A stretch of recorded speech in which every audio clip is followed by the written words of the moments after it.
But আমার question হচ্ছে সাকিব কেন বলছে বারবার বোর্ডই কেন প্রতিপক্ষ হয়ে যাচ্ছে সাকিবের? আল্লাহ কিন্তু সহ্য করবে না। সাকিবকে দেশে এনে অবসরের সুযোগ করে দিন। সাকিবের অবসর নিয়ে এবার বোমা ফাটিয়ে যা বললেন মাশরাফি বিন মুর্তজা। বাংলাদেশের ক্রিকেট ইতিহাসে কত শত ক্রিকেটার যাবেন আসবেন, সাকিবের মতো কয়জন ক্রিকেটার আপনারা তৈরি করতে পারবেন? বিশ্ববাসী বাংলাদেশকে যতটুকু চেনে এই সাকিব আল হাসানের জন্যই কিন্তু চেনেন, সেটা কিন্তু আপনারা কখনোই অস্বীকার করতে পারবেন না।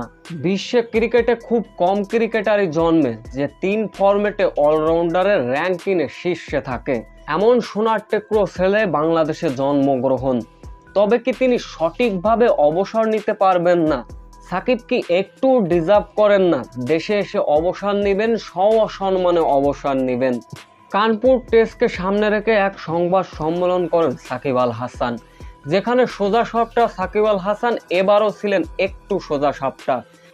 তিনি সংবাদ সম্মেলনে বলেন, অনেক আগেই আমার শেষ টি-20 ম্যাচ খেলেছি। কানপুর টেস্টই হতে পারে আমার জন্য আমার ক্যারিয়ারের বিদায় ঘন্টা।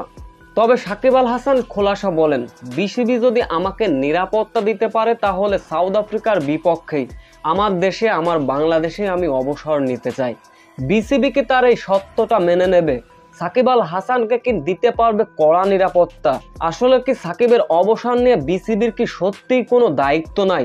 যদি সেটা থাকে অবশ্যই বিসিবি তাকে সে সুযোগ করে দেবে। তবে এবার মন কেঁদে উঠল মাশরাফি বিন মুর্তজার। এক নিউজ পোর্টালে সাকিব আল হাসানের অবসর নিয়ে কথা বলেছেন তিনি বলেন, বাংলাদেশের ক্রিকেটের জন্য কি করেননি সাকিব আল হাসান, বাংলাদেশ বিশ্ব দরবারে তিনিই নিয়ে গেছেন। আমি, তামিম সহ আমরা সঠিকভাবে অবসর নিতে পারিনি, যোগ্য সম্মানও পাইনি। তবে সাকিব আল হাসানের সঙ্গে যেন এমনটা না হয়, বিসিবিকে অনুরোধ করেছেন সাকিব আল হাসানকে দেশে এনে সসম্মানে অবসর গ্রহণ করার সুযোগ করে দিতে চেয়েছেন। সো ভিউয়ার্স, এ বিষয়ে আপনাদের কি মতামত? সাকিব আল হাসানের মতন একজন ক্রিকেটার কি সত্যিই ডিজার্ভ করে না সম্মান, যে দেশের মাটিতেই দেশেই অবসর গ্রহণ করুক তিনি? এ বিষয়ে অবশ্য আপনাদের মূল্যবান কমেন্টটি করে যাবেন।